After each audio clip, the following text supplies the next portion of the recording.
I'm 68 years old now, and the sun sets a little slower these days. I live simply overlooking the Texas hill country, and I'm at peace. But there was a time, not so long ago, when I was completely broken. I mean truly decimated. You see, my name is Ethan Ross, and a couple of years back, my wife and her crooked lawyer lover stole every penny I had, $6.7 million, draining the company I'd built with my own two hands. They thought they had won. They thought they had left me with nothing but dust and shame. I spent nights sleeping in my old pickup truck, watching the stars, convinced I was going to lose my mind. But what they didn't know was that my late grandfather, a man I hadn't thought about in years, had already set up the perfect, impossible trap, a secret bank account from 1960 that became the hammer I used to crush them. This isn't just a story about betrayal. It's a story about patience, justice, and the kind of luck that only comes from deep roots. Hello, everyone. Thank you for joining me. Look, I know my voice probably sounds a little rough, a little worn. That's what nearly 70 years of hard work and one massive betrayal will do to a man. But I'm here today to tell you my real story. The real, raw story of how I lost everything, and then, completely unexpectedly, found the strength and the means to fight back. This isn't fiction. This is my life. If you've ever had someone look you in the eye and lie, if you've ever been underestimated, or if you simply believe that good people deserve justice, then please hit that like button. Subscribe to hear more stories of resilience, and let's dive into a story that proves the past always comes back around. I started out like any other guy trying to make an honest living. I'd built my construction business, Ross Builders, from the ground up. I'm talking about hauling lumber, pouring concrete, working double shifts until my hands bled. I wasn't some Wall Street hotshot. I was a craftsman, and by the time I was in my late 50s, the business was thriving. We were building custom homes across the state, and the company account held a solid $6.7 million. That money wasn't just a number. It was sweat, it was security, it was my retirement, and it was my daughter Sarah's college fund. My wife Emma and I had been married for 12 years. She was 10 years younger than me, beautiful, graceful, and highly efficient.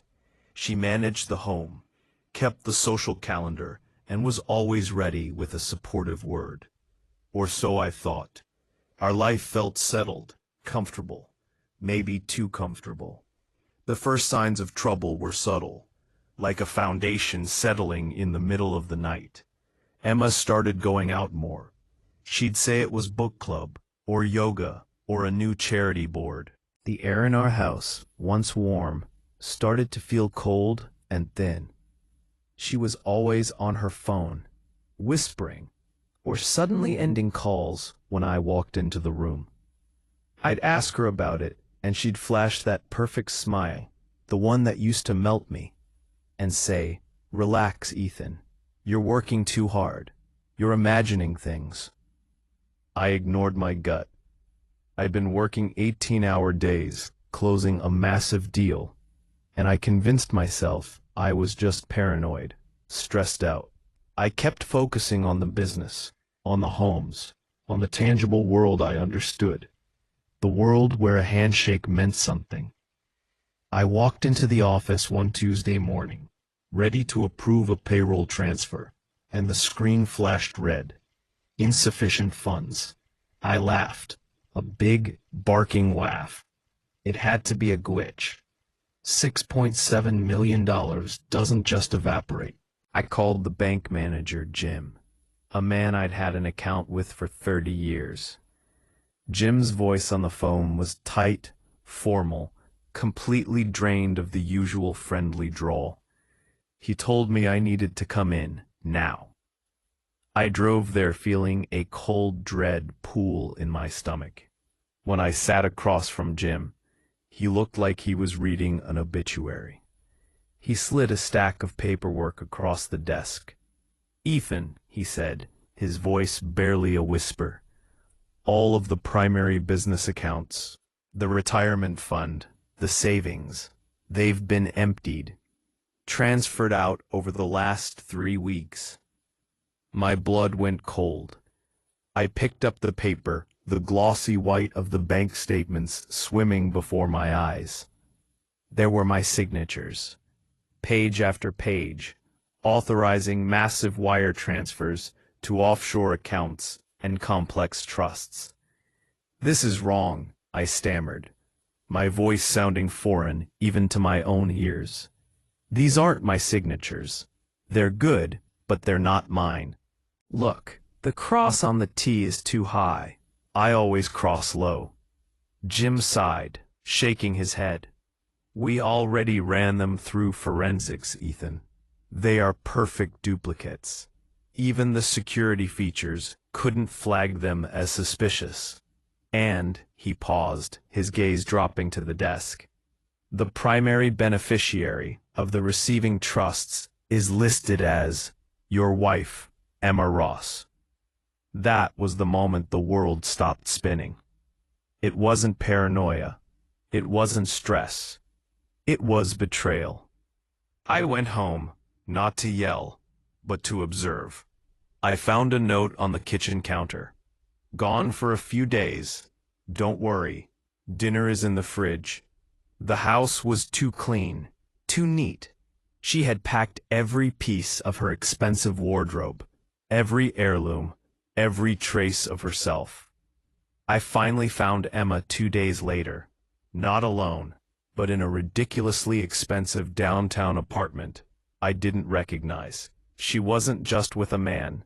She was with Mark Preston. Mark Preston. He was the corporate lawyer I'd hired just 6 months prior to help me restructure some tax strategies. He was slick, young, with a preppy confidence that I'd stupidly mistaken for competence. I trusted him.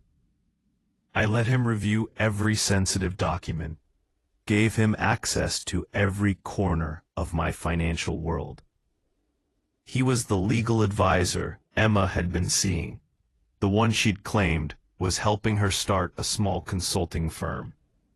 I walked into that penthouse apartment, the air heavy with the scent of expensive cigars and cheap deceit.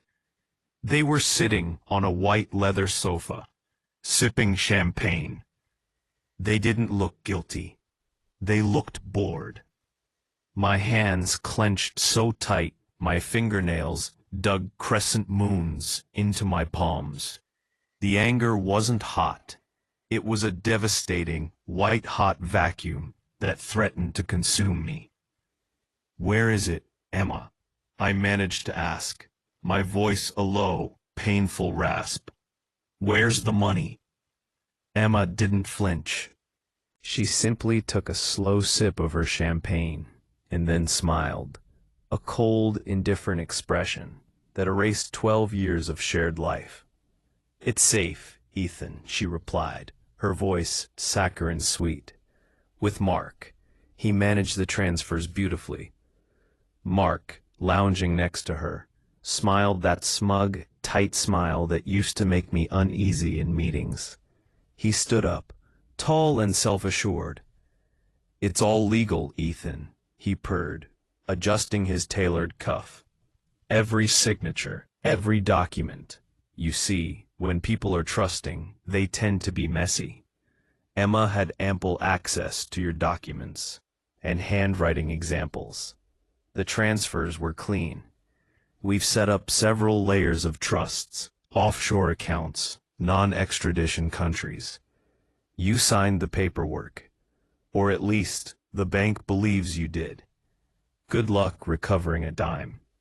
He wasn't lying, because the signatures were forged so perfectly. Even the bank couldn't tell the difference. I watched him lean down and kiss Emma on the forehead, the gesture a final brutal display of victory. I left that apartment in a daze. Mark had just used his legal acumen and Emma's intimate knowledge of my life to commit the perfect crime. I had no business, no assets, and no home. The police dismissed it as a complicated civil matter, likely to drag on for years with no guarantee of recovery. The local prosecutor simply shrugged, looking overwhelmed. I lost everything. My home was immediately foreclosed upon. My business collapsed. My dignity was ripped away. I started sleeping in my old F-150 truck, driving from one dusty job site to the next, hoping to pick up a few cash gigs to buy gas and coffee. I spent nights staring out the window, watching the city lights blur into streaks of meaningless color. I was 59 years old, and I was homeless, penniless, and alone. I thought about ending it all. The shame was a physical weight, pressing the air out of my lungs. Every morning I would wake up and feel the cold reality of my failure to see the truth, my failure to protect my family's future, my daughter's future. But one cold morning, as the sun rose, I remembered something I had promised myself a long time ago. I never walk away from a fight. I may have lost the battle, but I wasn't going to lose the war. I didn't know how I was going to fight, but I knew I had to get back on my feet. My first thought was to secure the one thing I had left, my late grandfather's land outside of Austin. Grandpa Silas Ross was a quiet man, a Depression-era farmer, and the cabin he owned was run down, but it was paid for. It was the only tangible thing Emma and Mark hadn't known about or bothered to claim. I spent the next few weeks cleaning the cabin, clearing out 50 years of dust, tools, and old newspapers. It was therapeutic, the manual labor grounding me when my thoughts were flying off the rails. I was pulling up a rotten floorboard in the closet one afternoon when I saw it, a small, square, rusted metal box wedged beneath the joist. It was heavy, sealed shut with corrosion. I hammered it open with a chisel. Inside was an envelope, yellowed and fragile, with faded handwriting I instantly recognized as Silas's. For Ethan, if times ever get dark. My hands were shaking as I opened it. Inside there were two things, a handwritten note and a small, brittle bank certificate. The note was simple. Son, never trust a smiling snake. Never let a setback break your spirit. This is for a rainy day. Not a little rain, but a flood. Use it right. Love, Grandpa. Then I looked at the certificate. It was from a now-defunct local trust, dated 1960. The balance, $12,400. $12,400. In 1960, that was a small fortune. But now, it was sentimental junk, enough for a decent used car, maybe. It certainly wasn't enough to fight Emma and Mark and recover $6.7 million. I slumped onto the dusty floor, the despair creeping back in. But then, I remembered Grandpa Silas's meticulous nature. He never did anything halfway. He was a master of delayed gratification. A man who saw decades into the future. I folded the note and the certificate and drove into Austin. I went to the State Historical Society. I tracked down the name of the defunct trust, the Austin Family Legacy Trust. The records showed that the trust had been absorbed by a regional bank in the 1980s, which had then merged with a major national institution, First National Commerce. This required a trip to the main branch downtown. I sat across from a young, sharp-looking woman named Sarah. The irony of the name wasn't lost on me, and slid the 1960 certificate across the table. This required a trip to the main branch downtown. I sat across from a young, sharp-looking woman named Sarah. The irony of the name wasn't lost on me, and slid the 1960 certificate across the table.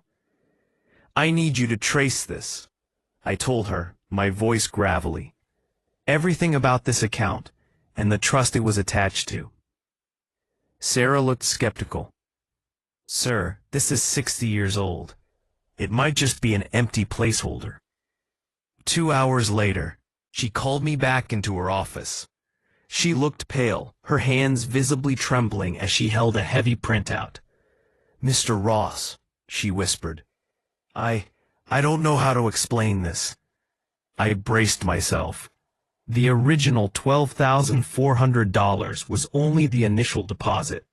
The terms of the 1960 Family Legacy Trust Agreement stated that the funds were to be invested exclusively in two things: undervalued Texas commercial real estate and utility stocks. All proceeds to be fully compounded and rolled back into the principal. The account was untouched for decades, weathering every economic downturn. That trust wasn't just absorbed. Its original agreement was meticulously followed by the merging banks. I leaned forward, the smell of the sterile office air suddenly sharp in my nostrils. What does that mean, Sarah? She looked me straight in the eye, her voice barely audible. Mr. Ross, adjusted for decades of compounded interest, forgotten dividends, and the immense appreciation of the land and utility shares the trust purchased in the 60s and 70s. That old account is currently valued at just over $11.8 million. I didn't just fall off my chair. I froze, every nerve ending in my body singing a high-pitched note. My grandfather hadn't just given me a rainy day fund. He had given me an impossible ironclad war chest. He had built a time-traveling, silent financial fortress that Emma and Mark's greedy, short-sighted plan could never touch. Financial fortress that Emma and Mark's greedy, short-sighted plan could never touch. I had lost $6.7 million and found nearly twice that. The injustice, the anger, the humiliation, it all coalesced into a singular, devastating purpose. I didn't just recover. I rebuilt. Quietly, strategically. My first act was not vengeance, but preparation.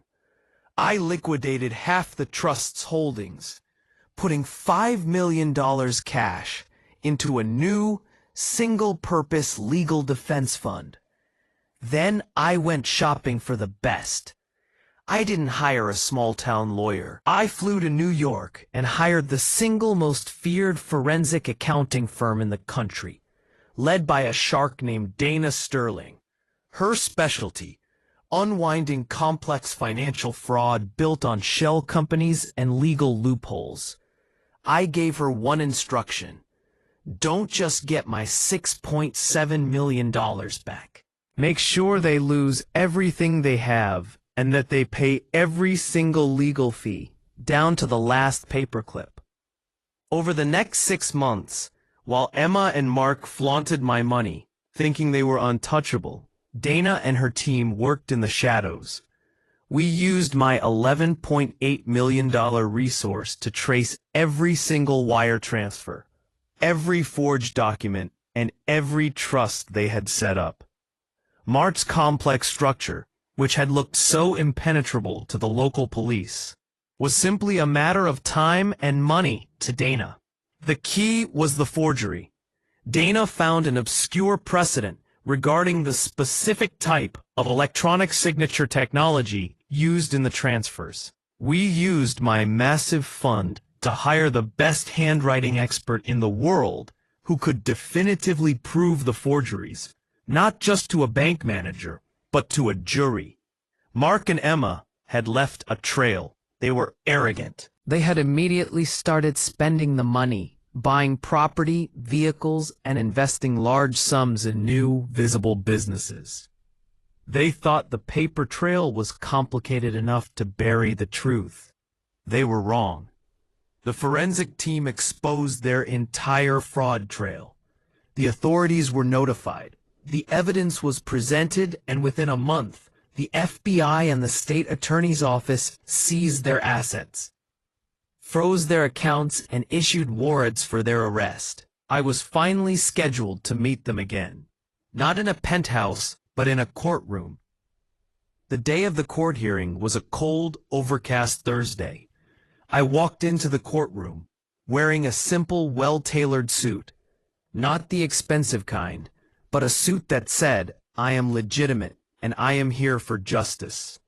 I didn't sit with my lawyers. I sat alone in the front row, watching them. Mark was there, not in a tailored suit, but in a cheap, rumpled one, looking utterly terrified. Emma was beside him, her usual composure fractured by frantic anxiety. The weight of the world, which they had so carelessly put on my shoulders, was finally crushing theirs. The evidence was presented, the forensic report, the handwriting expert's testimony, the unassailable proof that Mark had used his legal knowledge to orchestrate the fraud, and that Emma had supplied the necessary financial access and signature samples. The judge looked at Mark with thinly veiled disgust, denying any plea deals and setting a stiff restitution amount. The state attorney's office confirmed that all recovered assets, including the houses and cars they had purchased, were being sold off to repay the $6.7 million plus damages. They were facing serious jail time. When the hearing adjourned, there was a deafening silence. Mark was quickly escorted away by his public defender, a broken man. Emma, however, walked directly toward me, her eyes wide, tears streaming down her carefully made-up face. She reached the rail separating us. "Ethan," she whispered, her voice raw. "Please, you have to stop this. You have to tell them it was Mark. You have to tell them you forgive me." I looked at her, and the anger was finally gone. It was replaced by a quiet, profound pity. She was just a greedy, reckless person who had grossly miscalculated the true cost of her actions. "You stole every dollar I had, Emma," I said, my voice low and steady. "You didn't just steal money. You stole my daughter's future. You left me with nothing. Do you think forgiveness is that cheap?" She shook her head, her face crumpled. "But how did you do it? We covered every single step." "How did you get all that money to fight us?" I smiled then, the smile reaching my eyes for the first time in 2 long years. I didn't shout. I didn't gloat. I simply delivered the truth, cold and precise.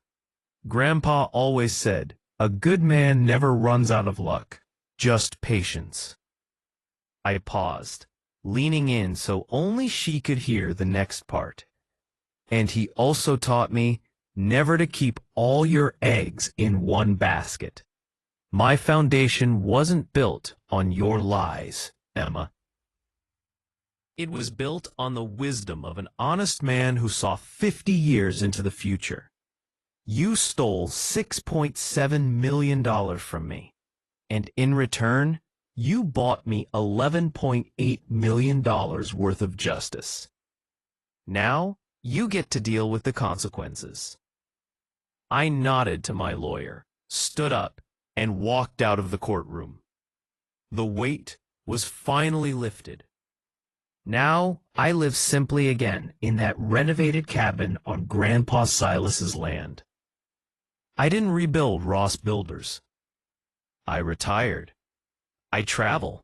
I volunteer with a youth mentorship program, teaching kids how to swing a hammer, and more importantly, how to build character. The final tally. I recovered every penny of the $6.7 million, plus the full cost of the legal fees. And I was left with a significant remainder from Grandpa's account.